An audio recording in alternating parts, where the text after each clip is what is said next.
समझ नहीं आ रहा, जब तक गांव वालों को भोज नहीं कराते तब तक ये लोग इस शादी को शादी तो मानेंगे नहीं। और पूरे गांव को भोज कराने के लिए तो कितने पैसे लग जाएंगे, कहाँ से आएंगे इतने पैसे? देखो गिरिजा, तुम्हें परेशान होने की बिल्कुल जरूरत नहीं है, सब ठीक हो जाएगा। भोज ही कराना है ना, करा देंगे। क्या क्या हुआ? क्या हुआ? तुम्हें कितनी बार कहा है मटके का ठंडा पानी मत पिया करो। रुको, मैं पानी लाई।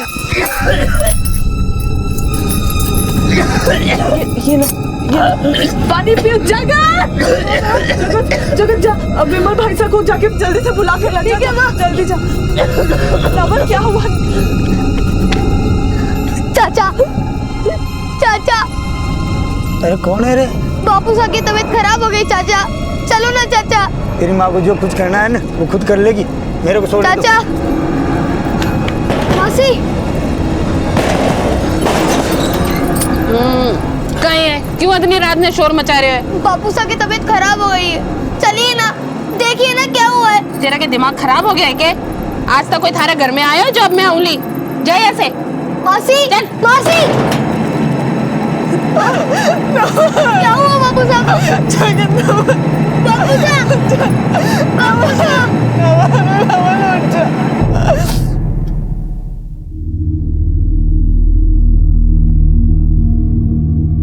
भाई मुझे तो चिंता हो रही है इस बच्चे की। अब ये नवल तो मर गया, पर ये बच्चा तो अब हमेशा के लिए नाजायज की औलाद नहीं कहलाएगा। चलो भाई, चलो 4 लोग कंधा दे दो भाई। जब तक गांव वालों को भोज नहीं मिल जाता तब तक इस शादी को यहां कोई नहीं मानता। भोज तो करवाया नहीं किसी को, पर हाँ जोश ही जोश में वो काम जरूर कर गए जो सबके बाद में आता है, बच्चा। अरे बद्री जी, पुरानी बातों को भूल जाओ। अरे तेज रात खड़ा क्या है? चलो। रुको, कोई हाथ नहीं लगाएगा, कोई हाथ नहीं लगाएगा, और तब तक हाथ नहीं लगाएगा जब तक पूरे गांव को भोज ना करा दूं। ये मेरे बच्चे नाजायज नहीं है, मेरा बच्चा है। अब इस चिता को आग तब लगेगी जब मेरे बच्चे को उसका हक मिलेगा। पर गिरजा देख, जाओ यहाँ से, कोई नहीं चाहिए। चलो चलो चलो भाई, चलो चलो चलो।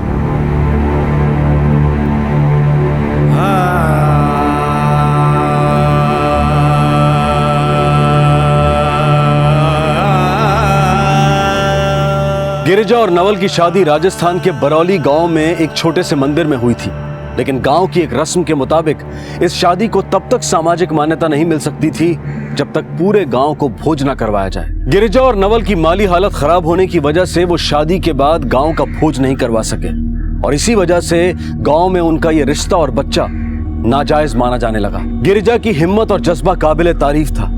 नवल के अंतिम संस्कार के साथ शायद गिरजा को नवल की विधवा कहलाने और अपने बच्चे को जायज कहलाने के हक की भी आहुति देनी पड़ती, इसलिए उसने फैसला किया नवल के मृत शरीर के साथ सामाजिक शादी करके पूरे गांव को भोज खिलाने का। आखिर कैसी रस्म थी जिसमें 2 इंसानों के रिश्ते की पहचान पूरे गांव को एक वक्त का भोज खिलाने पर टिकी हुई थी।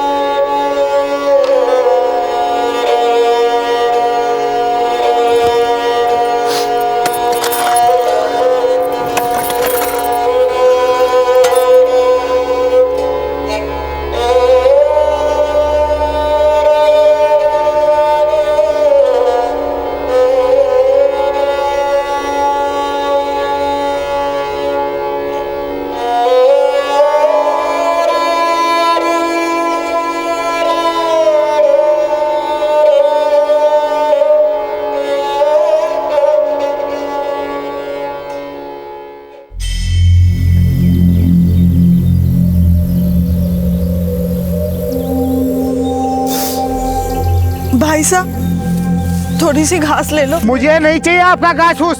थोड़ी सी ले लो भाई साहब। नहीं नहीं, मुझे नहीं चाहिए, आप ले जाओ। थारे ताने अंडे कोई काम धंधो को ने भाग अंडा सु दोबारा मत आज काम मांगवा निकले यहाँ से।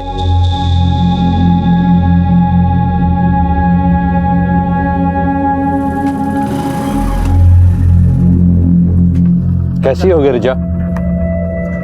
शिवराम बता रहा था कि तुम काम ढूंढ रही हो। देखो गिरिजा, मैं तुम्हारी मजबूरियों को समझता ही नहीं, उनका निवारण भी है मेरे पास। बस एक छोटी सी शर्त है। क्या मतलब? शर्त ये कि तुम मुझे समझो और मैं तुम्हें। ये क्या कह रहे हैं आप? अरे वही कह रहा हूं जो तुम समझ रही हो। हैं? सुहागन तुम्हें बनना है और सुहागरात मुझे मनानी है। चलता हूं गिरिजा।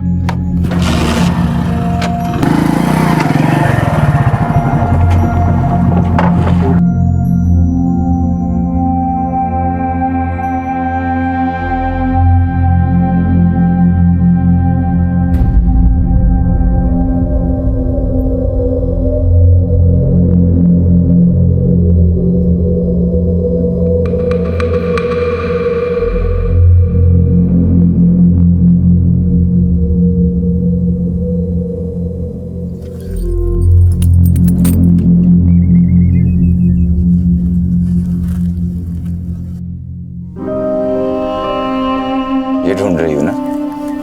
हाँ, पर तुम्हें कैसे पता? मुझे पता है, तुम इसे लगाए बिना बाहर जाती नहीं हो।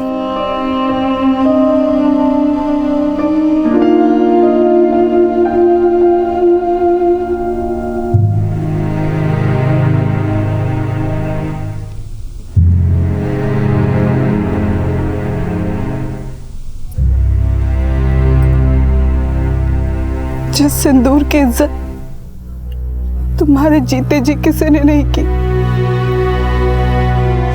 उस सिंदूर की इज्जत मैं तुम्हारे जाने के बाद जरूर कराऊंगी। मैं वादा करती हूँ, पूरा गांव हमारी शादी को मानेगा, जरूर मानेगा। आओ भाइयों, आओ आओ देखते हैं इसको। गिरजा, गिरजा, ये सब नहीं चलेगा। ये नवल की लाश जो गड़ी है ना, निकाल दे और इसको फूंक दे। समझ में आया? हम हमारा धर्म बर्बाद नहीं होने देंगे। और याद रख, अगली बार हम आएंगे ना, तुझे और तेरे बच्चे और तेरे इस पति को फूंक देंगे।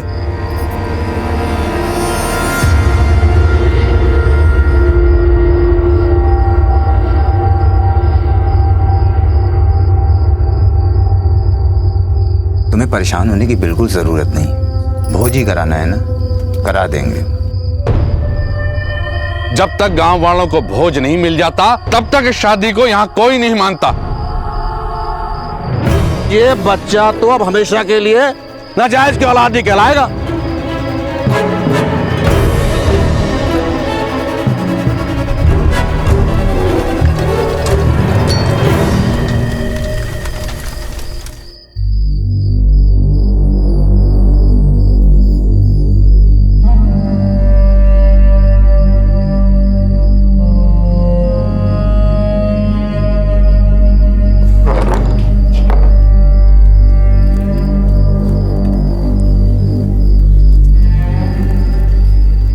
रात में मुझे 50,000 रुपए चाहिए।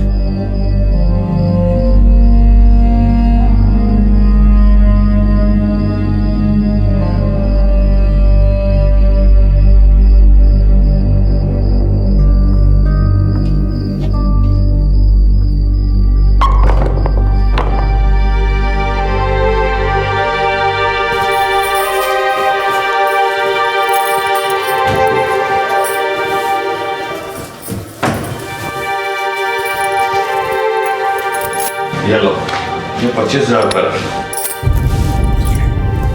25,000? आपने तो 50 कहे थे। तो मैं कब मना कर रहा हूं? इन पैसों से पहले तुम शादी कर लो। कल तुम सुहागन बनोगी, हर सुहागरात हम मनाएंगे। फिर ले जाना बाकी के 25,000 रुपए भोज के लिए।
गिर जा तुम, गिर जा।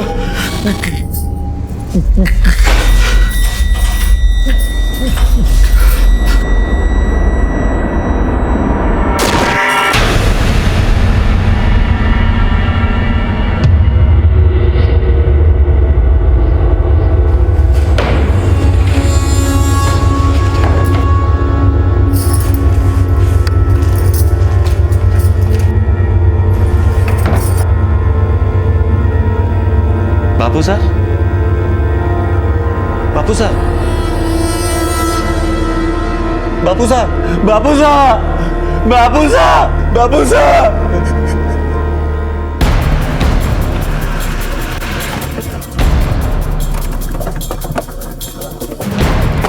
रास्ता दीजिए, रास्ता, रास्ता दीजिए, रास्ता, रास्ता।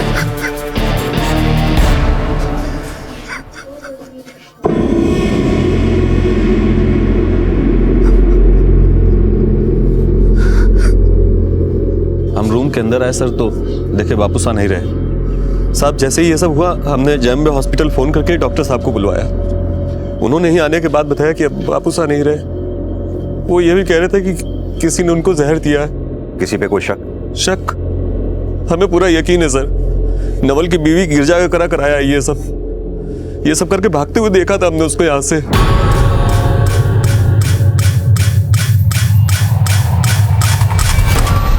अली पहले नवल को खा गई, अब बापू साहब को भी नहीं छोड़ा।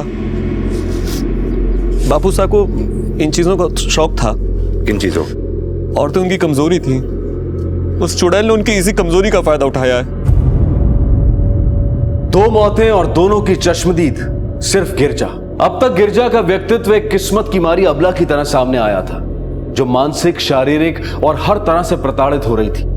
लेकिन पुरुषोत्तम के बयान ने पुलिस के शक की सुई गिरजा की ओर मोड़ दी। क्या गिरजा सच में किस्मत की मारी एक अभागन थी, जो नवल के साथ अपने रिश्ते और अपने बच्चे को पहचान देने के लिए हर मुमकिन कोशिश कर रही थी, यहां तक कि मुर्दे के साथ भी शादी करने को तैयार थी? या फिर यह सब उसी की रचाई हुई कुछ साजिश थी? सुनीता दी, विमल भाई साहब घर पर है क्या? उनको जरा घर भेजना ना, मैं आज उनको अंतिम संस्कार के लिए लेकर जा रही हूँ। दिमाग फिर को नहीं गया मारो, जो मारा मर्दाने थारी नजर चढ़ावा दूं। बस 5 मिनट के लिए भेज दो। चल तो थारा काम कर जा, बस 5 बड़े काम करवा दे।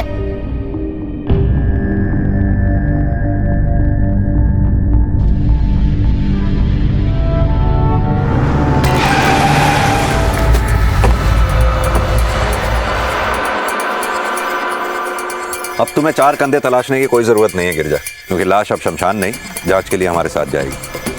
कुछ सवालों का जवाब भी चाहिए हमें तुमसे। ले चलो। मैंने कुछ नहीं किया साहब, मैंने कुछ नहीं किया साहब। ये सच है कि मेरे और बद्री के बीच में ऐसे संबंध थे, लेकिन ये सब मैंने अपने बच्चे के लिए किया साहब, ताकि उसे कोई नाजायज ना कहे।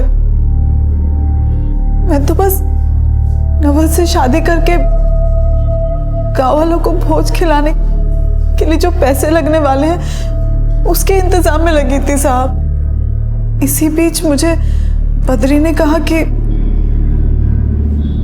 वो मुझे पैसे दे सकता है। बस मैंने उसे नहीं मारा साहब। अच्छा चलो गिरजा, हम तुम्हारी इस कहानी पर भरोसा कर लेते हैं, लेकिन तुम्हारे पति नवल और बद्री के मौत के बीच में इतनी समानता कैसे? साहब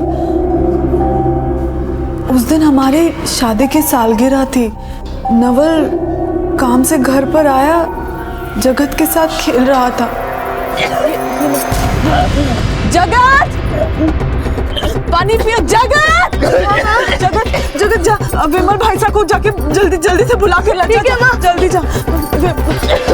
नवल क्या हुआ? नवल, नवल, नवल, नवल, नवल।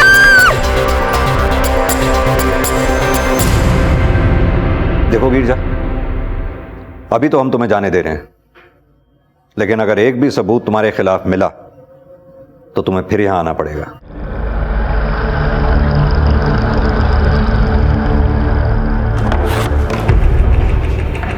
सर, बद्री के पोस्टमार्टम रिपोर्ट्स आ चुके हैं।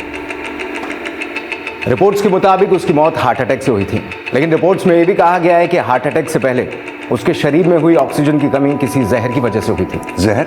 यस सर, आर्सेनिक यानी कि सांख्या। इस जहर की वजह से शरीर में तेजी से ऑक्सीजन की कमी होती है। डॉक्टर्स ने यह भी कहा है कि मरते वक्त बद्री ने काफी ज्यादा अल्कोहल कंज्यूम कर रखा था। कहीं ऐसा तो नहीं कि गिरजा ने ही वो जहर शराब में डालकर उसे दिया हो? एक काम करो, नवल की पोस्टमार्टम रिपोर्ट को स्पेशली चेक करने को कहो। पता करो ये जहर उसकी बॉडी में भी था या नहीं। सर, तब तक गिरजा को अरेस्ट कर उससे अच्छे से पूछताछ करें। नहीं जाहिद, गिरजा एक अनपढ़ औरत है। अगर किसी विक्टिम को मारने के लिए ऐसा जहर इस्तेमाल हुआ है जो इतना रेयर है, तो जरूर उसके पीछे उसके साथ कोई ना कोई है। इस रणनीति को बना के देने वाला दिमाग हो सकता है कहीं और बैठा हो। अगर हम गिरजा को गिरफ्तार ना करें तो हो सकता है उस शख्स तक हम पहुंच जाएं। एक काम करो, अपने कुछ आदमियों को प्लेन कपड़ों में गिरजा के घर के आसपास तैनात करो। पता करो वो कहाँ जाती है, किससे मिलती है, ये सारी रिपोर्ट चाहिए मुझे। सर,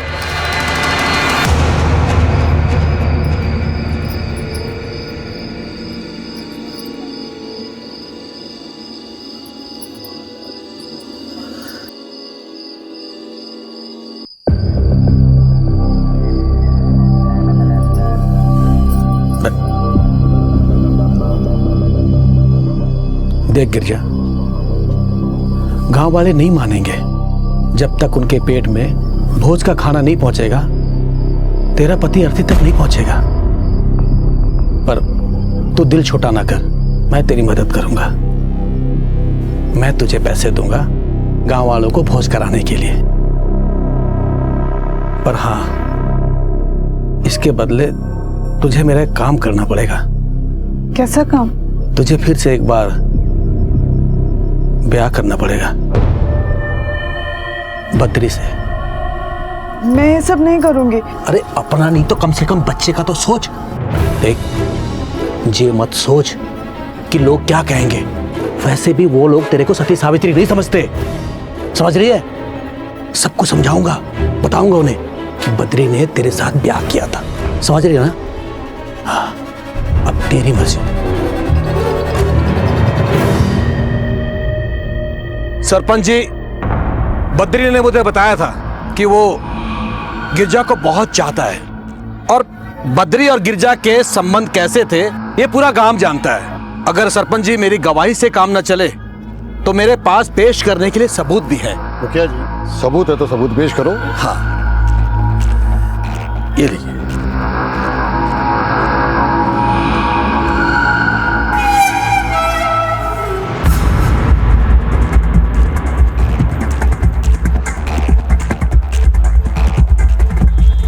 मुखिया जी, इन फोटो को देखने से पता चलता है कि बद्री और गिरजा के बीच में गहरे संबंध थे, और हमारी तो राय ये है बद्री और गिरजा की शादी करा देनी चाहिए। क्यों भाइयों, आप सब लोग सहमत हो? जय हो। सर, जिस जहर के बारे में आपने हमें बताया था, उस जहर के ट्रेसेस बॉडी से कभी जाते नहीं। सर, इस बॉडी का हमने क्लोजली इंस्पेक्शन करा है, और इस बॉडी के बालों और नाखूनों से हमें आर्सेनिक के ट्रेसेस मिले हैं। व्हाट? सर, क्या बात है जाहिद? सर, गांव से मनीष का कॉल आया था। उसने कहा कि गांव में गिरजा की शादी बद्री की लाश से होने वाली। राम नाम, राम नाम, राम नाम, राम नाम, राम नाम। और ये जो काम हो रही है बहुत गलत हो रही है। बिल्कुल गलत हो रहा है। राम नाम, राम नाम, बिल्कुल ठीक है। राम नाम, आज नहीं छोड़ेंगे। राम नाम, राम नाम, राम नाम, राम नाम, नाम। पुरुषोत्तम, अर्थी ने नीचे रख। ये पंचायत का हुक्म है, बद्री और गिरजा का ब्याह होएगा। अर्थी उठ चुकी है, वापस जमीन पर नहीं रखी जा सकती। अरे कैसे नहीं रखी जा सकती? सारे गांव को पता है कि बद्री और गिरजा का संबंध था। अब गिरजा बद्री से ब्याह करके अपना कलंक धोना चाहती है, और यही पंचायत का हुक्म भी है। अरे ये उस गिरजा की चाल है, बापू साहब की संपत्ति हड़पना चाहती है वो। देखिए हम शमशान जा रहे हैं, हमारा रास्ता मत रोकिए। ये बात है तेजराज, ऐसे नहीं मानेगो। पंचायत का हुक्म है और हम हुक्म मनवा के रहेंगे। चल जाओ। अरे लेकिन मुखिया जी ऐसा कैसे हो सकता है? अरे कैसे नहीं हो सकता, ऐसे ही होगा। गिरजा!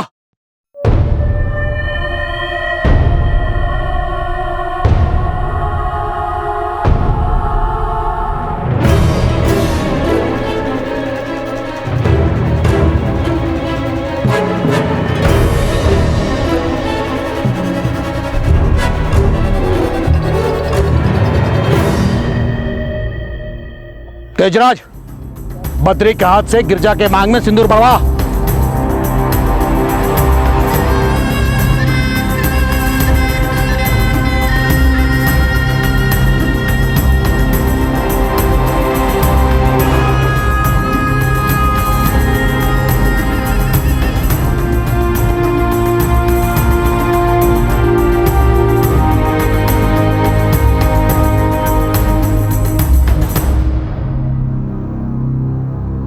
देख पुरुषोत्तम, मुखिया का धर्म होता है गांव की मर्यादा का पालन करना, और मैं अपनी मर्यादा का पालन कर रहा हूं। मैं पंचायत से कहकर बद्री की संपत्ति के 2 बराबर हिस्से करवाऊंगा। आधा हिस्सा तुम्हारा और बाकी का आधा हिस्सा गिरजा का।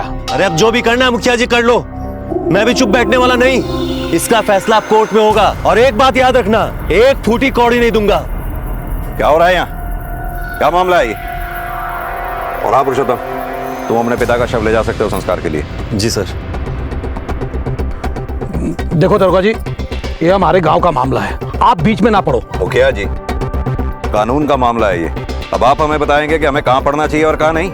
इन्वेस्टिगेशन शुरू है, खूनी की तलाश है। खूनी की तलाश? बद्री का खून हुआ था क्या? हाँ, और बहुत जल्द पता चल जाएगा किसने किया।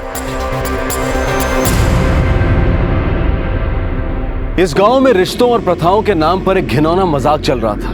गिरजा की शादी फिर से एक मृत व्यक्ति के साथ होने वाली थी, और इस शादी के बदले में जो सौदा गिरजा के साथ किया गया था, वो सौदा था लोभ और लालच का। और इन सब के बीच बड़ा सवाल यह था कि नवल और बद्री के शरीर में यह जहर आया कैसे।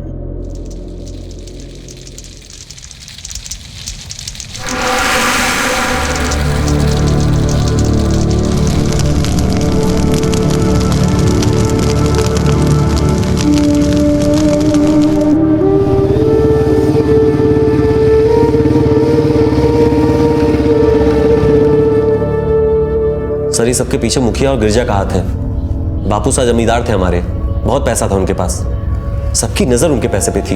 ये मुखिया की चाल है सर, उसने गिरजा का इस्तेमाल करके उसकी मदद से हमारे बापू साहब को मार डाला। चल भाई, सीधा लेके जा। हाँ, एक एक इंच नापड़ी है, इधर सुधार नहीं होना चाहिए। रुक जा रुक जा रुक जा भाई, रुक जा। 60 मीटर। ठीक है, आजा। इतनी भी क्या जल्दी है मुखिया जी? बहुत जमीन है बद्री की, लपेटने में थोड़ा टाइम तो लीजिए। क्या बात है? ले चलो। आइए। अरे क्या बात है साहब? अरे बताओ तो सही। सांख्य तो आपको पता होगा। साहब, मारा विश्वास करो, मैं किसी ने को नहीं मारा। आप तो ऐसे घबराए हुए हैं जैसे आपको किसी ने हॉट सीट पर बिठा दिया हो। मैंने आपसे एक आसान सा सवाल पूछा था, जिसका एक आसान सा जवाब देना था आपको। खैर, फिलहाल तो आपकी हालत ऐसी हो रही है जैसे चोर की चोरी पकड़े जाने के बाद होती। माजरा क्या है? साहब, मैं बोले ना कि मारा विश्वास करो, मैं किसी ने को नहीं मारा साहब। ये पुरुषोत्तम मने फंसा रहा है साहब। अरे जीते जी तो बद्री से उसकी कोनी बनी, और मरने के बाद मगरमच्छ के आंसू बहा रहा है साहब। पुरुषोत्तम नहीं डर था कि बद्री सारे पैसे लुटा देगा। देखो साहब, मैं तो गांव का मुखिया होने के नाते गिरजा की मदद कर रहा था, उसकी मदद की है मैंने, गिरजा को उसका हक दिलाया साहब मैंने।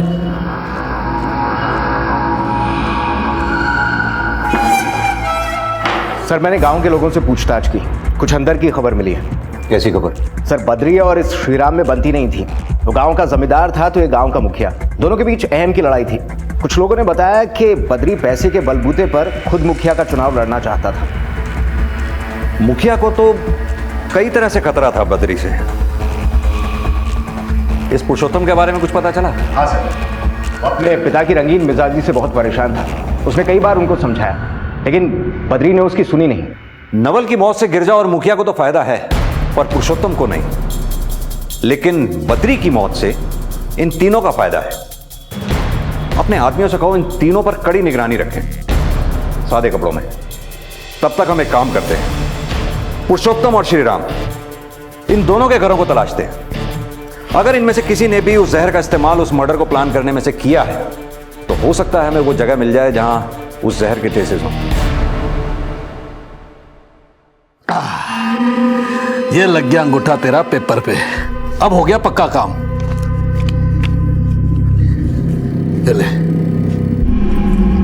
पर हाँ एक बात का ध्यान रखना, हमारे बीच में जो भी तय हुआ है किसी को पता नहीं चलना चाहिए, समझ गए?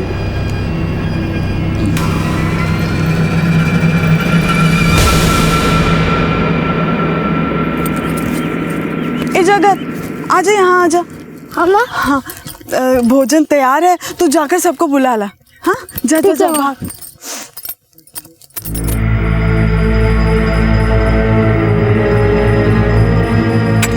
चाची क्या है? भोज तैयार हो गया चाची, माँ बुला रही है। थारे घर को भोज खार मरनो है के? जा हटे से।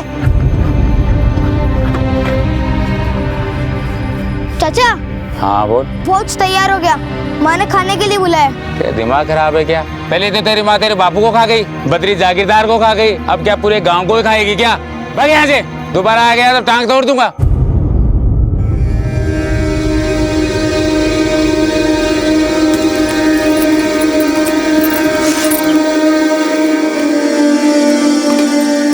क्या हुआ जगत?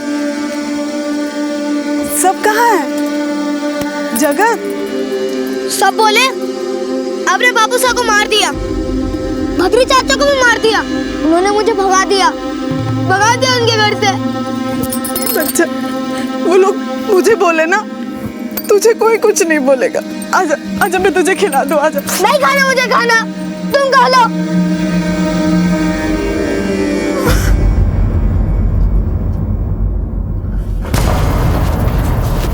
क्या हुआ इंस्पेक्टर साहब? कुछ नहीं, तुम्हारे घर की तलाशी लेनी। लेकिन देखो आप लोग। अरे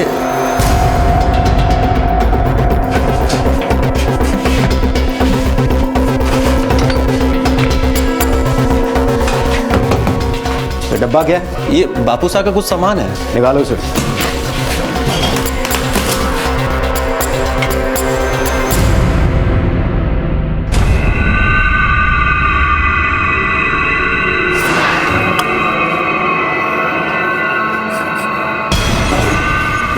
ये क्या? सर ये पान डिब्बा है, इसमें वो अपने पान रखा करते थे और ये हमेशा उन्हीं के साथ रहता था। अभी हमारे पास रहेगा जी।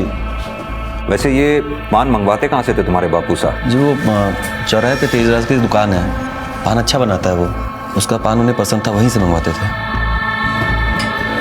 ठीक है जाहिद, चलो ये ले आओ सामान।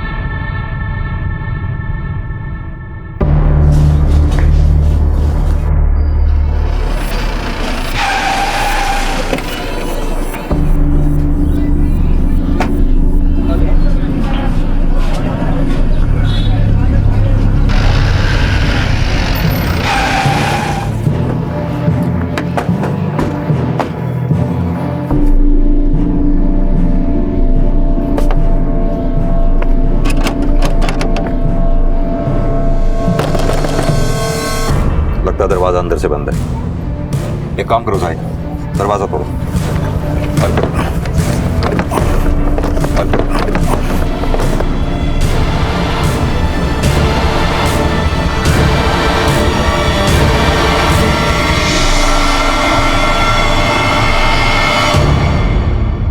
इसके मुंह से तो झाग निकल रहा है, जरूर इसे भी जहर देके मारा गया हो। बॉडी को पोस्टमार्टम के लिए भेजो। Yes sir.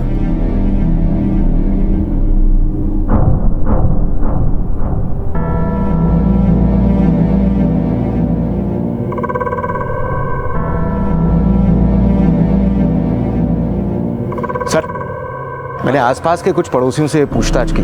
कुछ लोगों ने बताया कि तेजराज मुखिया को किराया देने निकला था। किस बात का किराया? सर, तेजराज जिस जगह अपनी दुकान चलाता था वो जगह मुखिया की है, उसी ने उसे वो दुकान खुलवा कर दी थी। सब मारो, विश्वास करो साहब, मैं कभी कोई नहीं मारा साहब, मने मत मारो साहब। तेजराज को तेरे भूत ने मारा? कहां से लाया था वो जहर तू, जो तूने तेजराज को पान में लगाने के लिए कहा था? और जब तुझे ये पता चला कि हमें मालूम हो गया है कि बद्री का खून हुआ है, तो तेजराज को ही ठिकाने लगा दिया ताकि तेरा ये राज उसकी मौत के साथ दफन हो जाए। साहब हमारा विश्वास करो साहब, मैं किसी ने कोई जहर को नहीं दिया साहब, और ना ही किसी को मारने के पीछे हमारा कोई हाथ है साहब। ये बात मुझे जरूर पता थी साहब कि तेजराज ही बद्री ने पान खिलाया करता था, और साहब मैंने बिल्कुल भी बताया को नहीं, कुछ भी पता नहीं साहब जी कि वो जहर तेजराज ने कहाँ से मिला और किसके कहने पर उसने बद्री को जहर दिया साहब, मुझे कोई नहीं पता साहब। हमने तेरे कॉल रिकॉर्ड्स चेक किए। तूने सुबह सुबह तेजराज को कॉल किया था ना, क्या बात की थी उससे? क्या बात की थी उससे? साहब तेजराज ने पूरे गांव की खबर रहती थी साहब। मैंने उसे फोन किया था साहब ये जानने के लिए कि गांव में कोई नई खबर है या नहीं साहब। उसने मुझे बताया कि इस सब के पीछे वो गिरजा कहाँ पे साहब। मुखिया देख, अब किसी और नई कहानी के लिए वक्त नहीं है हमारे पास, समझा? सब कहानी नहीं है साहब, बिल्कुल सच कह रहे हो साहब। उसने मैंने बताया कि उस रात नवल जिस रात मारा वो पान लेकर गया था तेजराज की दुकान से। और तेजराज भाई, एक हमारा वाला पान बनाना। ये क्या है? अरे भाई इसमें किए थे पलंग तोड़ पान। पलंग तोड़ पान? साला शादी की सालगिरह आज मेरी है और मैं इतना थक चुका हूँ कि एक ढेला भी नहीं ला सकता। अरे तो इसे ले जाओ ना यार, वैसे तोहफा है भाभी जी का, पर काम तुम्हारे आएगा। लेकिन तुमने तो किसी और के लिए बनाया होगा। अरे वो बद्री जी के लिए बनाया था, तुम ले जाओ मैं देख लूंगा। ठीक है तेजा। और साहब उसी रात नवल मर गया, और हाँ फिर दूसरे दिन उसकी बीबी वो पान का डब्बा भी दे आई साहब। डब्बे से जहर के ट्रेसेस तो मिले ही थे। एक काम करो साहिब, एक टीम को साथ ले जाओ और गिरजा को फौरन थाने ले आओ। वक्त आ गया उसके पेट से भी राज बाहर निकाले जाए। और हाँ, श्री राम को तब तक बिल्कुल मत छोड़ना। जी।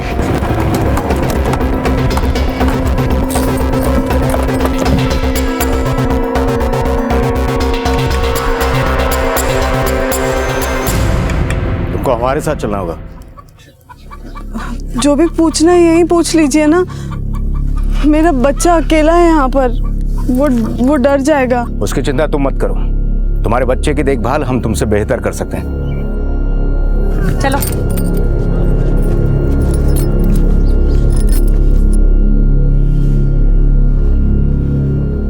हाँ साहब,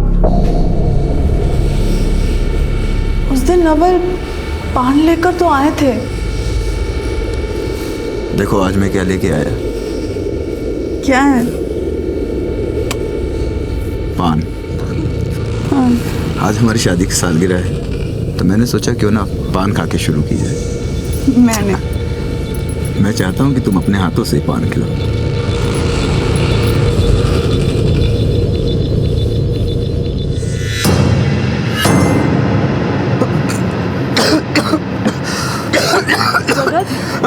पानी पियो जगत। नवल नवल नवल नवल नवल। पति की मौत हुई थी, कुछ दिन तो शोक मना ही सकती थी, फिर ये पान का डब्बा वापस करने का ख्याल कहां से आया? सब गांव से कोई भी हमारे घर पे आता जाता नहीं था, सब हमारे बच्चे को नाजायज कहते थे।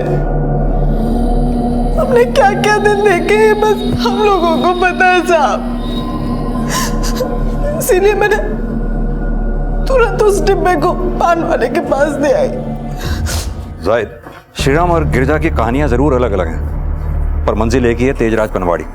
ये जरूर दोनों हमसे कुछ ना कुछ छुपा रहे हैं, नहीं चाहते कि हम तेजराज तक पहुंचे, ताकि इस मौत के रास्ते पे पर्दा पड़ा रहे। सर ये तेजराज के यहाँ जितने लोग पान खाने वाले आते हैं, अगर उन सबसे पूछताछ की जाए तो? Great idea.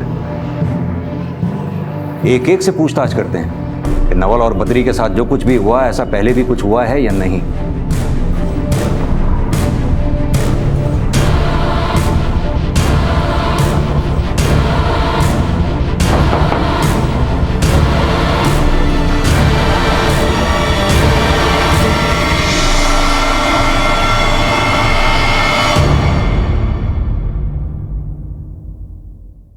अब तक का सबसे बेस्ट पेन किलर है। इसे चाहें तो आप कस्टमर्स पे लिख सकते हैं। क्यों पुरुषोत्तम, अपने लिए इस दवा की कितनी डोज इस्तेमाल की तूने? क्या हुआ सर? नहीं वो क्या है ना, अपने बाप के मरने पे काफी दर्द हुआ होगा तुझे, दर्द कम करने के काम आई होगी ये दवा। क्या कह रहे हैं सर ये? कोई बात नहीं पुरुषोत्तम, तू हमारे साथ चल। आजा सर, आजा आजा आजा। बस अब और नाटक नहीं। तेरे घर से मिले डब्बे में हमें जहर भी मिला है, और जब हमने ये पता किया कि ऐसे डब्बे कौन बनाता है, हमें कोई नहीं मिला। शक तो तेरे ऊपर हमें पहले दिन से ही था। फिर हमने पता किया तेरी कंपनी के बारे में। ये डब्बा आपको कहां से मिला? ये डब्बा हमने अपने एम्प्लॉयज को गिफ्ट किया है। तुझे तो अपने बाप को रास्ते से हटाना ही था, तो तूने वो डब्बा अपने बाप को गिफ्ट में दे दिया, और साथ में डब्बे के अंदर दी उन्हें मौत। और फिर वो डब्बा जा पहुंचा तेजराज की दुकान पे, जहां वो तेरे बाप के लिए पलंग तोड़ पान बनाने वाला था। उसी रात अचानक नवल जा पहुंचा उस पान की दुकान पे। मरना तेरे बाप को था, लेकिन तेरे इस डब्बे के चक्कर में मर गया बेचारा नवल। और उसके बाद तूने थोड़ा वक्त लिया, सही मौका देख अपने बाप का काम तमाम कर दिया। तुझे पता था कि गिरिजा को आसानी से बलि का बकरा बनाया जा सकता है, और ऐसा हुआ भी।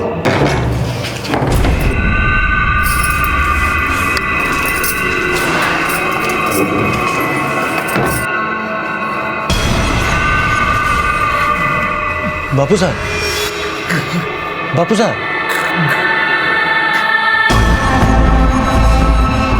बापू साहब,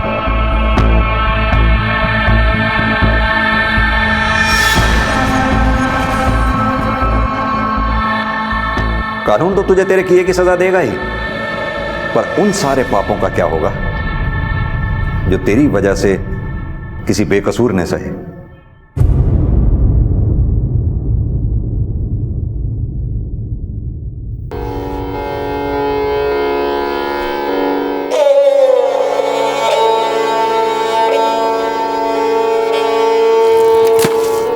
आखिरकार सच सामने आया। गिरिजा के पति की लाश को उसके बेटे ने आग दी, और इस सब में गांव वालों ने भी उसका साथ दिया। पुरुषोत्तम और मुखिया अपने किए की सजा जेल की सलाखों के पीछे काट रहे हैं। मनुष्य ने जीवन को बेहतर तरीके से जीने के लिए समाज की रचना की, और इस समाज को चलाने के लिए उसने कुछ नियमों को बनाया। ये सभी कुछ ये सोचकर किया गया था कि मनुष्य खुशहाल जिंदगी जी सके, एक दूसरे के सुख दुख में काम आ सके। लेकिन वक्त के साथ कुछ लोगों ने इन नियमों का दुरुपयोग करना शुरू कर दिया और एक दूसरे के दुख का कारण बन गए। इस केस में पूरा गांव एक परंपरा को लेकर गलत धारणा बना चुका था। भोज यानी कि लोगों को शादी के बाद खाना खिलाने की परंपरा, और यह परंपरा इस गांव के लिए एक हथकंडा बन चुकी थी उन लोगों को परेशान करने के लिए जिनकी माली हालत इतनी अच्छी नहीं थी कि वो पूरे गांव का भोज करवा सके। उन्हें मानसिक रूप से प्रताड़ित किया जाता था, उनके रिश्ते को अवैध बताया जाता था, जबकि ये सरासर गलत है। पुरुषोत्तम लालच के मारे अपने ही पिता को मारने की ठान चुका था, और उसे पता था कि इस सब में गिरिजा को फंसाकर अपने आप को कानून के फंदे से दूर रखना उसके लिए आसान होगा। और शायद वो ये भूल गया था कि क्राइम नेवर पेज।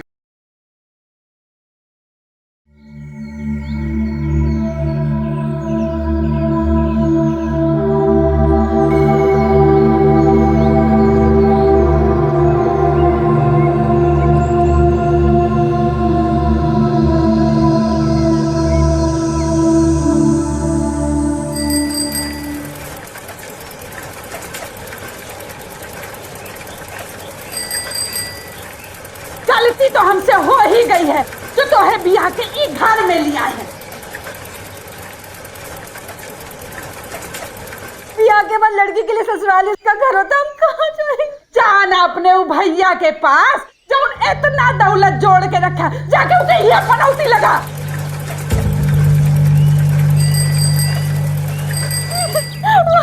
माँ जी, दरवाजा खोलिए।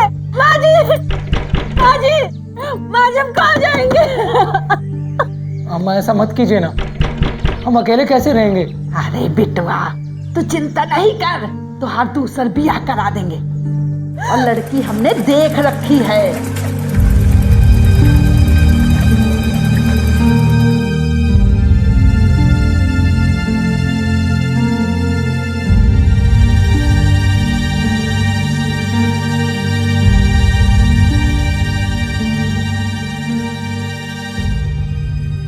रिश्ते एक इंसान को दूसरे इंसान से जोड़ते हैं और दिलों के जुड़ने से ही बनते हैं रिश्ते।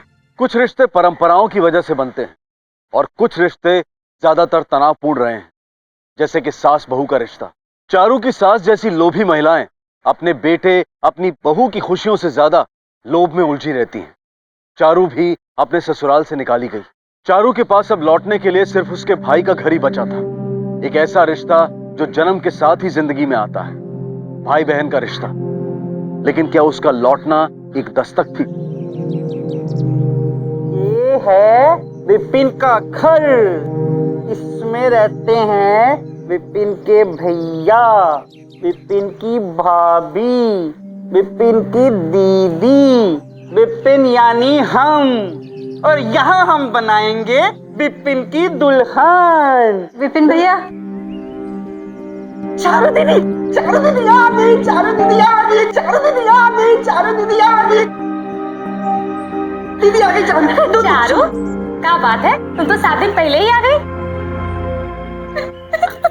अरे चारू, क्या बात है, काहे रो रही हो? क्या बात है, काहे रो रही हो?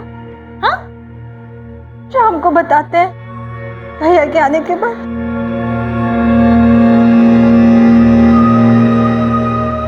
क्या हुआ? आप ही बताइए, कैसे जाए हम? कैसे जाए मतलब? अरे भाई, तुम्हारा घर, तुम्हारा पति, तुम्हारी सास, तुम नहीं संभालोगे तो कौन संभालेगा भला? अरे भाई, तुम उस घर की बहू हो। वो हमारी सौतन लाना चाहती है। क्या सौतन? देखो, रोना बंद करो, हम बात करेंगे तुम्हारी सास से, ठीक है? अंदर जाओ, आराम करो।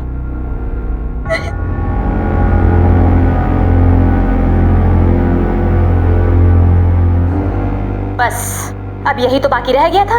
एक तो वो तुम्हारा पगलवा भाई, और अब ये तुम्हारी लाडली बहन आ गई है हमारी छाती पे मूंग डालने। अरे तो क्या बाहर के बाहर ही भेजते हैं उसे दरवाजे से? तुम्हें पता है कितनी बदनामी होती है? बस एक बार ये विपिन की शादी हो जाने दीजिए, फिर निष्कर्ष निकाला जाएगा। तब तक थोड़ा शांत रहिए।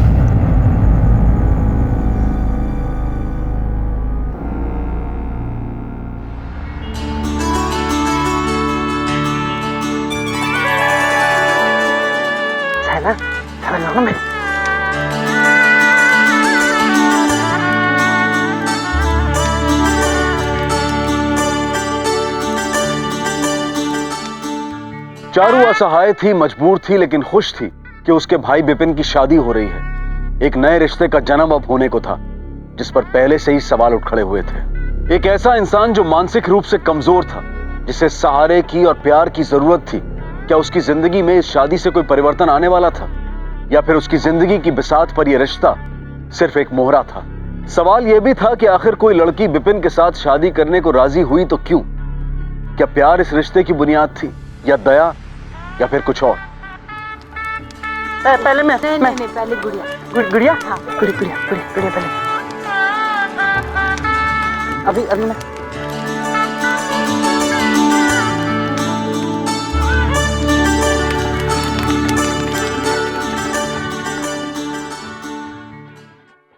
चलो अपने हाथ से खिलाओ सबको। हाँ? अरे हाँ, जरा हम भी तो देखें कि आपके हाथ की खीर कैसे बनी है। पहले उसे दे दो। उनको दीजिए। अरे घर में क्या पल्ला वल्ला लेके घूम रही हो? हटाओ इसे। इसकी तो आदत है। लाओ भाई, वाह। अरे वाह, क्या बात है, खुद अपने हाथों से बनाई है। जी तो कर रहा है तुम्हारे हाथ चूम ले।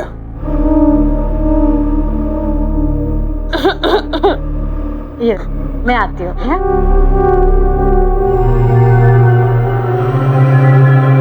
चारू। जी भैया।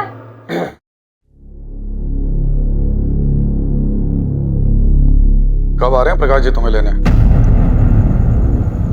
जिनकी हमें रोकने की हिम्मत तक तो हुई नहीं, वो क्या आएंगे हमें लेने के लिए? एक फोन तक तो किया नहीं अभी तक। अरे तो तुम उन्हें फोन करके बुलाओ, उन्हें बोलो कि जल्दी आए और तुम्हें यहाँ से लेकर जाएं। लेकिन भैया आपको पता और था। हाँ, उनसे कह दीजिएगा कि डॉक्टर साहब से हो नहीं पा रहा है।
कह रहे थे आप? हम क्या कह रहे थे भाई?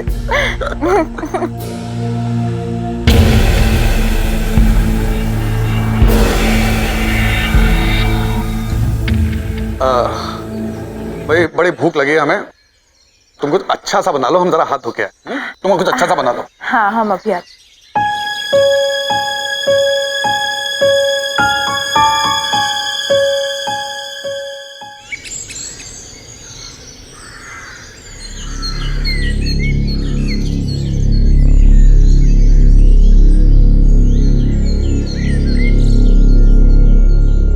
भाभी,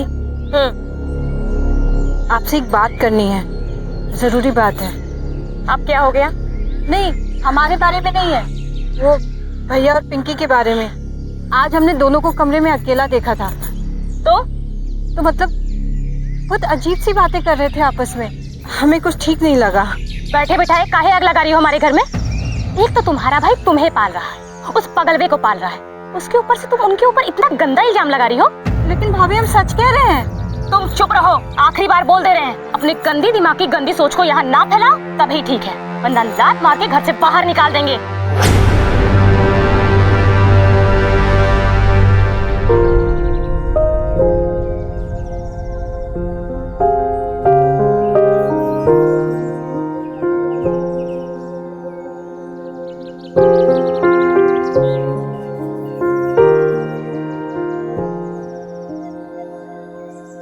हम भी ना सबके लिए बोझ बन गए हैं, कोई भी हमें अपने पास रखना नहीं चाहता। तुम भी नहीं ना भाई? हम भी किससे अपना दुखड़ा रो रहे हैं, जिसे दुख सुख की कोई समझ ही नहीं है। विपिन भैया ध्यान से, जल जाएगा, हाथ जलेगा, जाएगा। अच्छा ध्यान से। अरे ये क्या कर दो भैया, थोड़ा हाथ जल जाए। नहीं नहीं नहीं, थोड़ा खेलने का चीज नहीं है। ये लो भैया, अच्छे कपड़े हैं, शाम तक पहुंचा दोगे? हाँ जाने, शाम तक ले।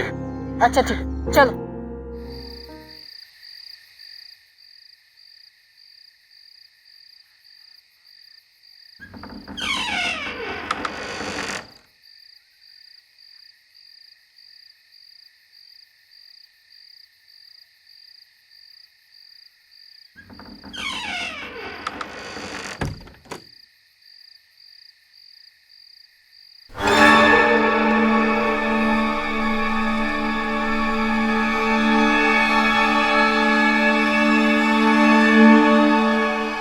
बड़ी देर कर दी, पगला छोड़ नहीं रहा था क्या? क्या बताए, आपका भाई कोई पगला नहीं है, बहुत होशियार है वो। जैसे हम उसे कहते हैं कि सो जाओ, वैसे ही उसे दुनिया के सारे खेल सूझने लग जाते हैं। गुड़िया रानी लंगड़ी खेले, गुड़िया रानी छुपन छुपाई खेले, गुड़िया रानी गुड़िया रानी। एक बात बताएं, गुस्से में ना और भी ब्यूटीफुल लगती है गुड़िया रानी। और वैसे भी शादी तो हमारे लिए की थी ना।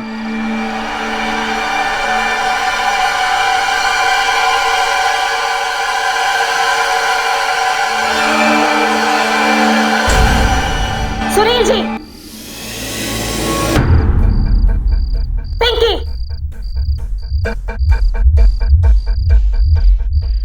दीदी वो क्या कर रहे हैं आप लोग? और हिम्मत कैसे हुई तुम दोनों की?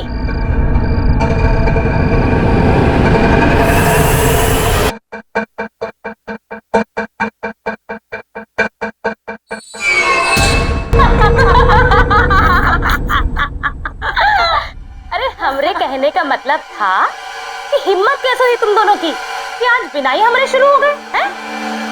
क्या दीदी, डरा ही दिया हमने। और हाँ, लीजिए ना, इनके लिए तोहफा। हमारे लिए? हाँ हाँ, तुम्हारे लिए। देखो, सोने का है, सोने का। कितना सुंदर है ये, हम इसे पहन के कितने सुंदर लगेंगे।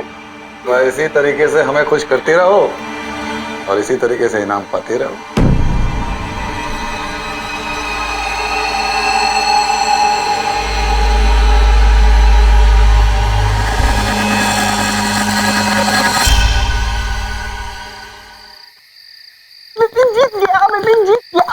भैया आप यहाँ क्या कर रहे हो इतनी रात को? आवाज नहीं, हम लोग छुपन छुपाई खेल रहे हैं। छुपन छुपाई? हाँ। किसके साथ? गुड़िया के साथ। आपको पता है रोज रात को भैया और भाभी भी गुड़िया के साथ छुपन छुपाई खेलते हैं। मैं भी खेलता हूँ पर वो मुझे पकड़ नहीं पाते। विपिन जीत सकता है जी। रिश्तों का एक बहुत ही उलझा हुआ रूप चारू के सामने आया था। यहाँ बुनियाद ही थी खुदगर्जी की। सुनील यादव, रजनी यादव, पिंकी यादव, इनमें से कौन किसे इस्तेमाल कर रहा था? सबके ही चरित्र दागदार थे और इन सब का नासमझ विपिन की जिंदगी पर क्या असर पड़ने वाला था? चारू ने एक अनहोनी की दस्तक तो सुन ली थी, लेकिन क्या वो इन रिश्तों को सुलझा पाएगी?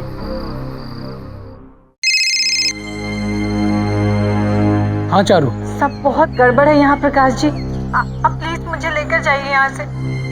हम सौतन के साथ रह लेंगे, अब आग और गंदगी बर्दाश्त नहीं होगी। हम समझते हैं चारू, लेकिन अम्मा नहीं चाहती हैं तुम्हें रखना। हेलो, ये का फोन है रे? कुछ नहीं अम्मा, दोस्त का फोन था।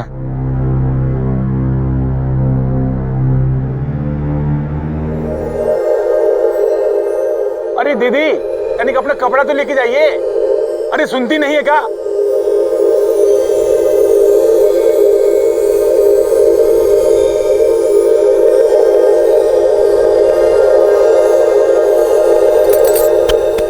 बदबू कैसी आ रही है? ए देखो, हमको तो बड़ा ज्ञान देती है घर संभालने का, खुद सब कुछ जला दिया।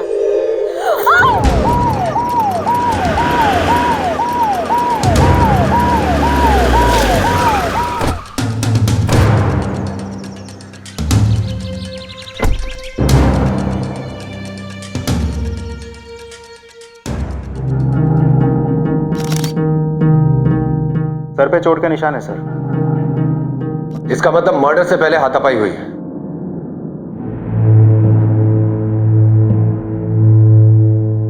लाश को सबसे पहले किसने देखा था? हम देखे थे साहब। हम दुकान से सामान लेकर आए तो देखा किचन में बहुत धुआं धुआं फैला था। तो जैसे ही हम स्विच ऑफ करने गए, हमारा पैर टकराया और नीचे देखा तो भाभी खून से लटपट। त्रिवेदी सर, लाश को पोस्टमार्टम के लिए भेजो। जी सर।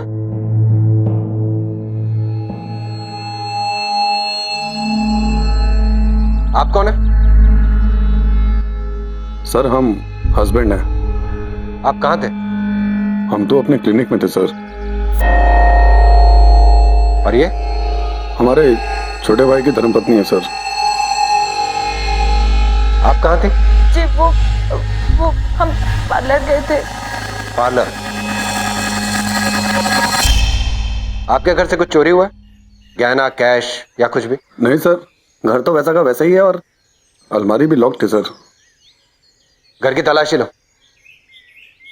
रिश्तों का इस्तेमाल करने वालों में से एक रजनी यादव का खून हो चुका था, तो क्या मोहरे ही आपस में एक दूसरे को मिटाने का जाल बिछा रहे थे? पुलिस के शक के दायरे में परिवार के ही सदस्य थे, पिंकी, सुनील, चारू और विपिन। क्या ये महज एक शुरुआत थी? क्या अभी रिश्तों का और खून बहना बाकी था?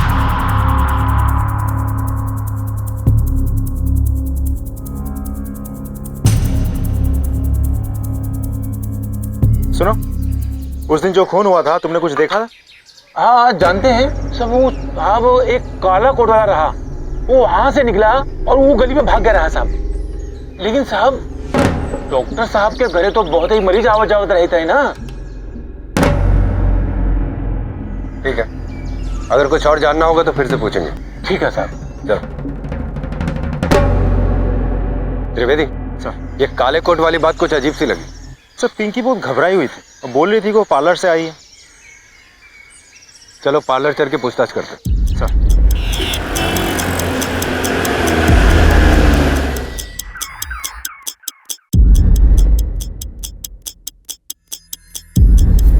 हाँ ठीक है, फोन करता हूँ। सर आप सही थे, पिंकी झूठ बोल रही है, वो नहीं आई थी यहाँ। ठीक है, बुलाओ उसको थाने। ये क्या अजीब सवाल कर रहे हैं आप? हम अपनी बहन को मारेंगे? मारा नहीं तो झूठ क्यों बोला? देखो, तुमसे जो कुछ भी पूछा जा रहा है उसका सच सच जवाब दो, वरना 302 लगाकर अंदर कर दूंगा। हम पार्लर नहीं गए थे, हम जीजा जी के क्लिनिक गए थे। वो हमारी तबीयत खराब लग रही थी तो हम दवाई लेने गए थे। तो उस दिन क्यों छुपाया? हम डर गए थे हम। हमें लगा और 50 सवाल उठेंगे, इसलिए चुप बोला। ठीक है, आप जा सकती हैं।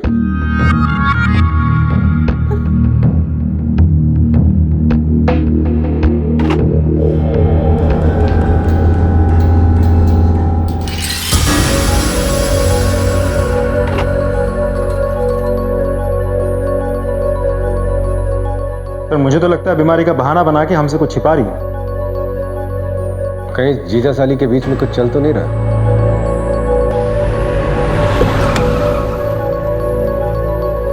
ये 2-2 गोली सुबह शाम लेना, ठीक है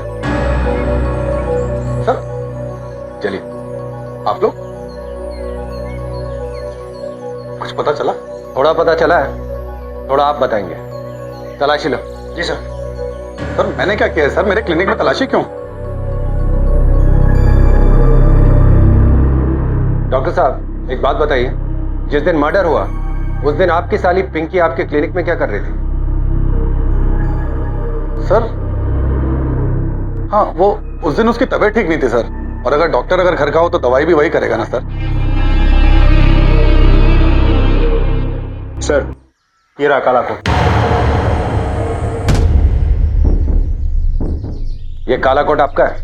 सर हाँ सर, ये कोट तो मेरा है सर। अब ये हमारे पास रहेगा, इस कोट को फॉरेंसिक में दो। जी सर। और डॉक्टर साहब अब हमारी मुलाकात होती रहेगी।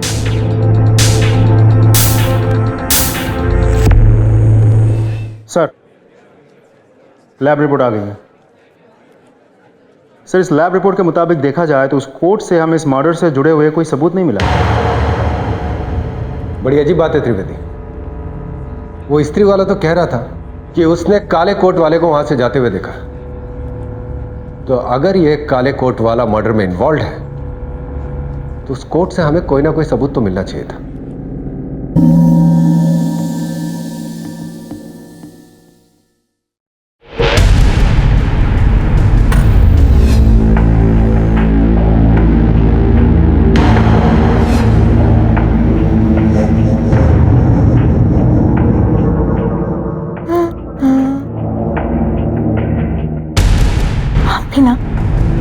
समय का कुछ तो ध्यान रखो। मूड का भी कोई समय होता है।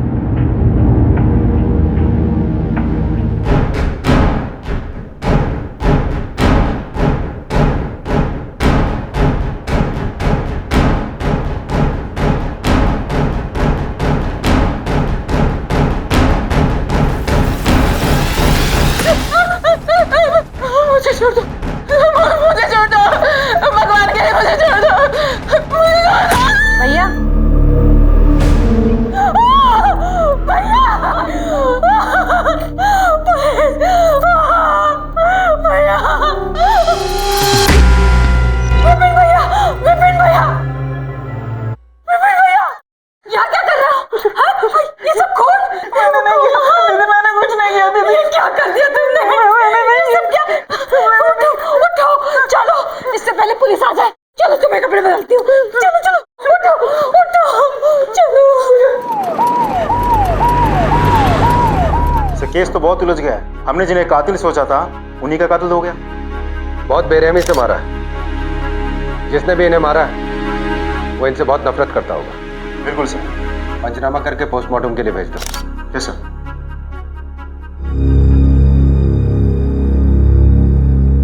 कैसे हुआ ये सब? हम मंदिर गए हुए थे, वापस आए तो देखा घर का दरवाजा खुला हुआ है। हमको लगा भैया वापस आ गए, तो हम उनके कमरे में गए तो देखा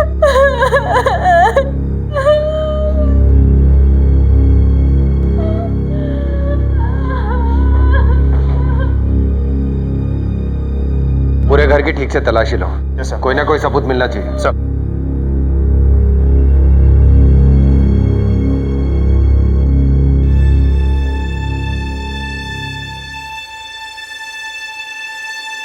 अच्छे से देखो।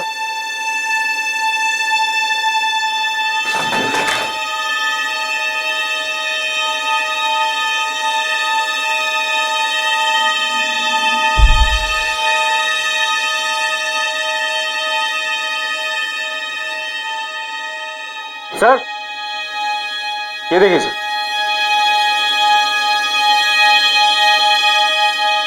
ये तो सीमेंट है। Yes sir. सुनिए, आपके यहाँ इस घर में कोई मरम्मत का काम चल रहा था क्या? नहीं सर। कहीं आस पड़ोस में? पता नहीं सर। ठीक है।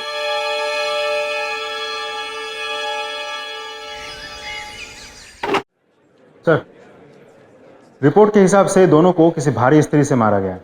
वो काली वाली जो अक्सर प्रेस वालों के पास मिलती है, उस टाइप की स्त्री।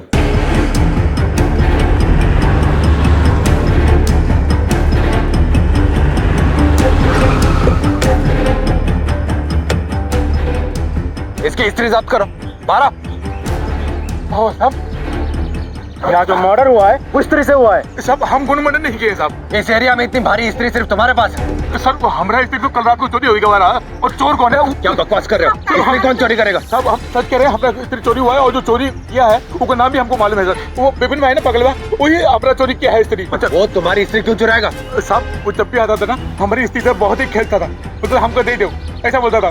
अगर मुझे पता चला कि तुम झूठ बोल रहे हो, तुम्हारा बहुत बुरा असर करूंगा। साहब, झूठ नहीं कह रहे हैं साहब, सच कह रहे हैं। चलो।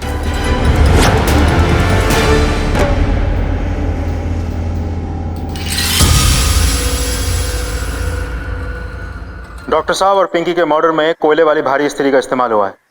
मैं कुछ समझी नहीं। प्रेस वाले ने हमें बताया कि कल रात को उसकी स्त्री चोरी हो गई थी, और विपिन को वो स्त्री बहुत पसंद थी, दिन भर खेलता रहता था उससे। इंस्पेक्टर साहब, वो अपने हाथ से ठीक से खाना नहीं खा सकता, स्त्री क्या उठाएगा और खून क्या करेगा?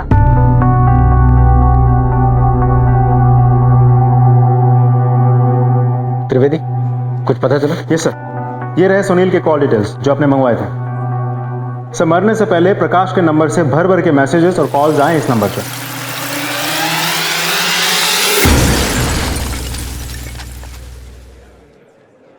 हमें काहे लाए हैं साहब?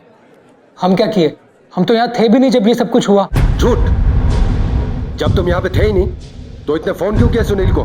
मरने से पहले तुम्हारा और सुनील का झगड़ा हुआ था कि नहीं? सब वो हमारे घर का मामला था। सुनील भाई साहब, हम चारू को अपने साथ नहीं ले जा सकते। हम तो बस ये सामान लौटाने आए रहे। सामान लौटाने आए हैं का क्या मतलब है तुम्हारा? आप अपनी जिम्मेदारी को हमारे सर पे काहे बांधना चाहते हैं भला? आपको जो कहना है कहिए सुनील भाई साहब, लेकिन हम चारू को अपने साथ नहीं ले जा सकते। अम्मा नहीं चाहती, और वो तो हमारी दूसरी शादी भी करवाने वाली है। अरे बुरा गए हो का? देखिए, हम ये बेफजूल की बात में नहीं पढ़ना चाहते हैं। 7 दिन देते हैं, जो जी में आए करिए, और अपनी वाइफ को यहाँ से लेकर जाइए, समझे? और इसीलिए तुमने सुनील को जान से मार दिया। जब हम वहां थे ही नहीं तो हमारे मारेंगे कैसे साहब? पता तो हम करवाएंगे। अभी जा सकते हो तुम। ठीक है साहब। नजर रखो इस पर। सर,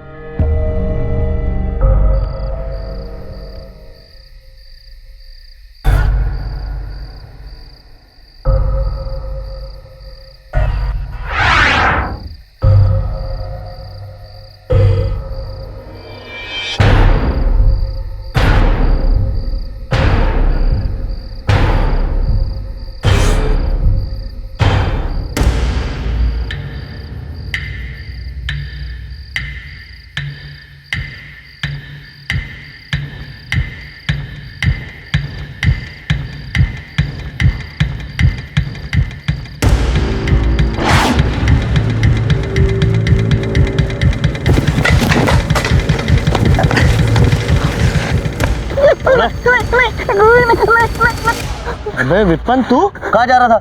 मैंने कुछ नहीं किया। क्या लेके जा रहा है?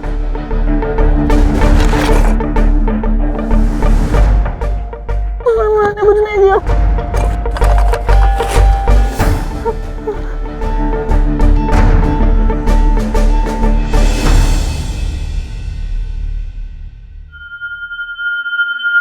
डॉक्टर साहब। विपिन घबराओ मत, इंस्पेक्टर जो पूछ रहे हैं वो सच सच बताओ। विपिन को कुछ नहीं पता। कुछ नहीं पता? नहीं। तो उस रात तुम ये स्त्री के साथ क्या कर रहे थे? मैं नहीं, कुछ नहीं पता। क्या कर रहे थे तुम इस स्त्री के साथ? विपिन को जाने दो। नाटक करते हो हमारे साथ? हाँ बताओ, क्या कर रहे हो तुम स्त्री के? इंस्पेक्टर साहब, इसे क्यों पकड़ा है? ये गोली नहीं है साहब। साहब आपको जरूर कोई गलतफहमी हुई होगी साहब। ये तो अपने आप से अपने जूते नहीं पहन सकता सर। जूते नहीं पहन सकता तो मतलब मर्डर नहीं कर सकता? हाँ? लेकिन सर ये मर्डर क्यों करेगा? आप मुझे बताइए कि उस रात ये मर्डर वेपन के साथ क्या कर रहा था? उसे क्यों फेंकने जा रहा था? बताइए, जवाब दीजिए। इसका मतलब उस रात विपिन भैया भाभी का भी। क्या बोला आपने? क्या किया विपिन ने उस रात? आप लोगों को फोन करने से पहले विपिन भैया कमरे के अंदर चुपे बैठे थे, सारे कपड़े खून से सने हुए थे। हम बहुत डर गए थे साहब, हम बहुत डर गए थे। हमको क्या पता था कि पिंकी को। नहीं, विपिन ने नहीं किया। ये बात आपने हमें पहले क्यों नहीं बताई? हम बहुत डर गए थे साहब। आप लोग अभी जा सकते हैं, कुछ और पूछना होगा तो आपको फिर बुलवाएंगे। विपिन यहीं रहेगा, ये मर्डर में प्राइम सस्पेक्ट है, डॉक्टर साहब की निगरानी में रहेगा। आप लोग जा सकते हैं।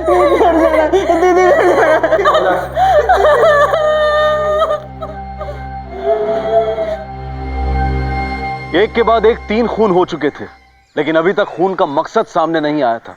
बस सच के कुछ चेहरे अब तक नजर आए थे। कहानी बेहद उलझी सी लग रही थी। चारू ने एक सच छिपा दिया था, लेकिन क्या विपिन इस हद तक जा सकता था? क्या वो समझ चुका था कि उसका इस्तेमाल किया गया है? सर, मैंने वहां जाके लोगों से पूछताछ की। आसपास के लोगों ने मुझे बताया कि विपिन बहुत गुस्से वाला आदमी है। अक्सर बहुत गुस्से में आके लोगों से लड़ पड़ता है और बाद में सब कुछ भूल भी जाता है। यही बात तो समझ में नहीं आ रही त्रिवेदी। ये लड़का गुस्से में आके किसी के साथ कुछ कर भी दे, ये माना जा सकता है, लेकिन प्लान्ड मर्डर नहीं, ये इसके बस की बात नहीं है। कोई तो है जो बड़ी चालाकी से विपिन का इस्तेमाल कर रहा है और सारे सबूत हमारे हाथ लगने दे रहा है। सर, मुझे तो प्रकाश ही लगता है। उसके पास तो मौका भी था और वजह भी।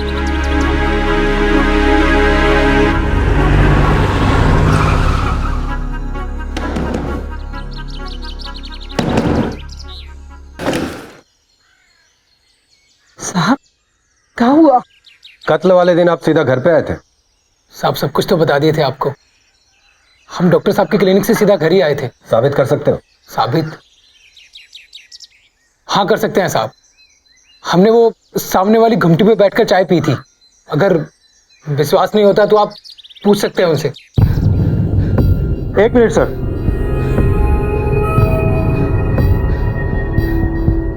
सर, ये तो उसी टाइप की सीमेंट है।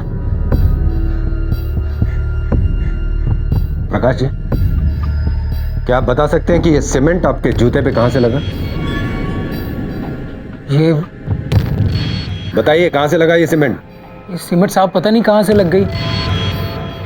ये हाँ याद आया, वो प्रेस वाला है ना रामू, वो सुनील भैया के घर के पास, वो वहां पर रिपेयरिंग का काम चालू है, तो वहां हम कल गए थे तो शायद वहीं लग गया होगा। ठीक है, आप हमसे पूछे बगैर कहीं बाहर मत जाना। जी साहब।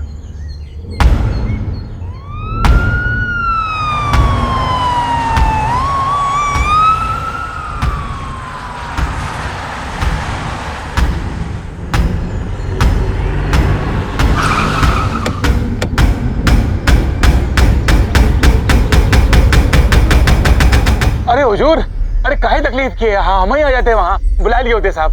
हम बताइए कहाँ ले लीजिएगा, ठंडा है कि गर्म साहब? हैं? ये काम क्या चल रहा है? साहब बस वही थोड़ा मरम्मत करा रहे हैं दुकान का साहब। बहुत जर्जर हालत में हुई गवा रहा ना, तो हमने सोचा थोड़ा सा काम कर ले साहब। कब से चल रहा है ये काम? साहब 2 दिन से साहब। अच्छा, और ये काम करने के लिए पैसे कहाँ से लेकर आए? साहब कहा बताइए, पत्नी का गहना बेचना पड़ा। गहना बेचना पड़ा पत्नी का? हाँ सर। तो अब त्रिवेदी जी को जरा ये बताओ कि कौन सी दुकान पे गहना बेचा?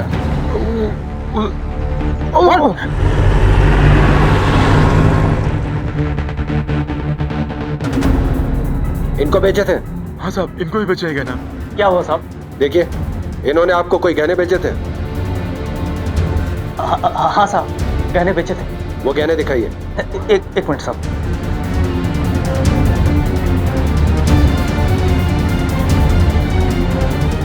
हाँ साहब, ये गहने। यही गहने बेचे थे तुमने? हाँ साहब, यही गहना है साहब। और ये गहने तुम्हारी पत्नी के हैं? हाँ मालिक, ये गहना हमारी पत्नी का ही है। लेके जाओ इसको। अजीब आदमी है साहब, अपने लुगाइया का गहना बेच दिया। अब ये गहने कुछ दिन हमारे कस्टडी में रहेंगे।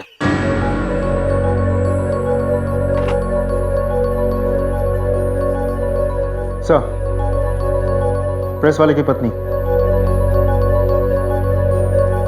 देखिए, ये गहने आपके हैं, ठीक से देखिए। नहीं साहब, ये गहने हमारे नहीं है साहब।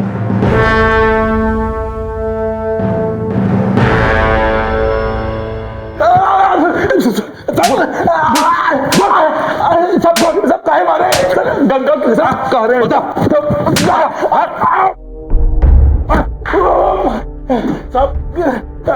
गंगा के सब कह रहे हैं साहब, हम कुछ नहीं किए साहब। तीन खून करके बोल रहा, कुछ नहीं किया। हाँ?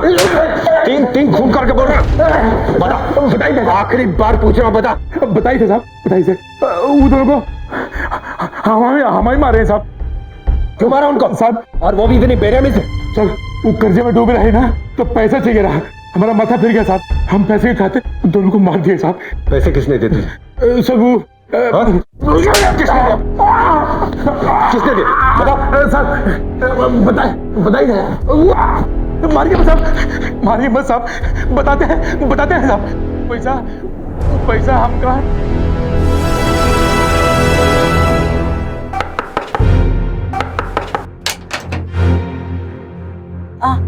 कुछ पता चला इंस्पेक्टर साहब?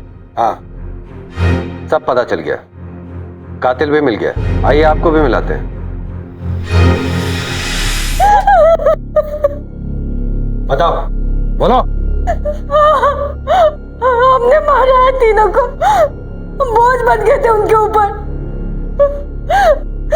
लेकिन हमारा भाई अपनी हयातियों के लिए खजाना खोल के लुटा रहा था, लेकिन अपनी बहन के लिए फूटी घोड़ी नहीं थी उसके पास। बस हमारा पति एक नंबर का निकम्मा, अपने घर में नहीं रहे। रजनी को क्यों मारा तुमने?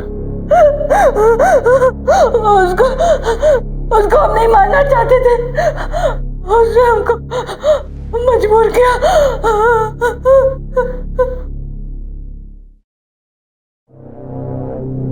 भाभी मसाले ले। कितने के लाई हो मसाले? 250 के हैं। 250 रुपया? पगला गई हो का? अम्मा बाबूजी ने तुमको भाव ताव करना नहीं सिखाया?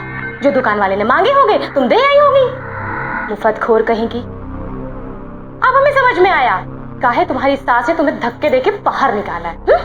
हमको बोलने से पहले ना आप पहले अपनी हरकतें देखिए। हाँ? क्या बोलना चाहती हो तुम? सब जानते हैं हम, मुंह मत खुलवाइए हमारा। आप भैया और पिंकी ना क्या क्या हरकतें करते हैं सब देखा है मैंने। धोबी ने उसको भाभी को मारते हुए देख लिया था। हमने भाभी के गहने देकर धोबी को चुप करा दिया। बता नहीं सकते साहब कितना सुकून मिला भाभी को मारकर। फिर हम सोचे भैया और पिंकी को भी रास्ते से हटा देते हैं। पैसों के लालच में धोबी भी हमारे साथ हो गया था।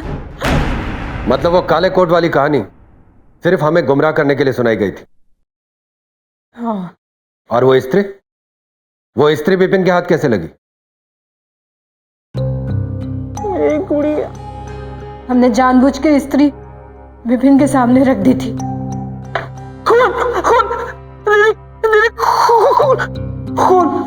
खून इसने तुम्हारी गुड़िया को मारा है। इसने मारा? गंदी है, फेंक लूंगा। विपिन इसे फेंक देगा। हाँ। कंबल ओढ़ के जाना। हाँ, कंबल ओढ़ के जाऊंगा। ये गंदी है, खून लगा, फेंक लूंगा। वाह, अच्छी बहन हो तुम। अपने ही मासूम भाई को फंसाने चली थी। अरे साहब, जिस पगले को सुख दुख का पता ही नहीं वो फिर चाहे जेल में रहे या घर में, क्या फर्क पड़ता है। और वैसे भी जिंदगी भर कौन संभालता। सोचा था पगला फंस गया तो भाई की सारी संपत्ति हमारी हो जाएगी, फिर प्रकाश जी जैसे 10 पति हमारे कदमों में होंगे, और कोई रास्ता सूझा नहीं हमें।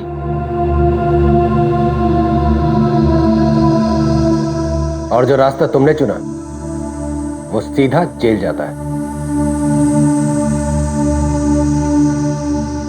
अगर ऐसा होता कि चारू के पति ने अपनी जिम्मेदारी समझी होती, चारू को अकेला ना छोड़ा होता, अपनी मां को उनकी गलतियों का एहसास करवाया होता, तो शायद चारू के कदम जुर्म के दलदल की तरफ नहीं बढ़ते। अगर अपने मानसिक रूप से बीमार भाई को सुनील ने बोझ न माना होता, उसे दिल से स्वीकार किया होता, तो शायद उसके कदम उस राह पर कभी जाते ही नहीं जहां वो अपने भाई की कमजोरी का फायदा अपनी इच्छाओं को पूरा करने के लिए उठाता। विपिन को पत्नी की उतनी जरूरत नहीं थी जितनी की प्यार की। अगर रजनी को दिखाई देता कि वो ना सिर्फ अपने आप को खाई में धकेल रही है, बल्कि अपने साथ अपनी छोटी बहन पिंकी को भी ले जा रही है, अगर सब ने अपने चरित्र को दुष्चरित्र में परिवर्तित ना किया होता, तो शायद ये जुर्म होता ही नहीं। चारू के पति ने अंत में चारू के भाई विपिन की जिम्मेदारी उठा ली, लेकिन तब तक बहुत देर हो चुकी थी। काश के उसने चारू और उसके भाई को अपने साथ रखने का कदम उसी वक्त उठा लिया होता जब चारू ने पहली बार फोन करके उसे घर में उलझे हुए रिश्तों का अंदेशा दिया था। हर जुर्म के होने की आहट सुनाई देती है, पर कई बार हम उसे अनसुना कर देते हैं। अब मैं अनूप सोनी आपसे विदा लेता हूं, फिर मुलाकात होगी अगले एपिसोड में एक और चौंका देने वाले केस के साथ। तब तक अपना और अपने परिवार का ख्याल रखें और देखते रहें क्राइम पेट्रोल डायल 100। सबक एक को, सीख हम सबको। जय हिंद। क्राइम पेट्रोल के और भी दिलचस्प कहानी देखने के लिए हमारे चैनल को सब्सक्राइब करें और बेल आइकॉन दबाना न भूलें।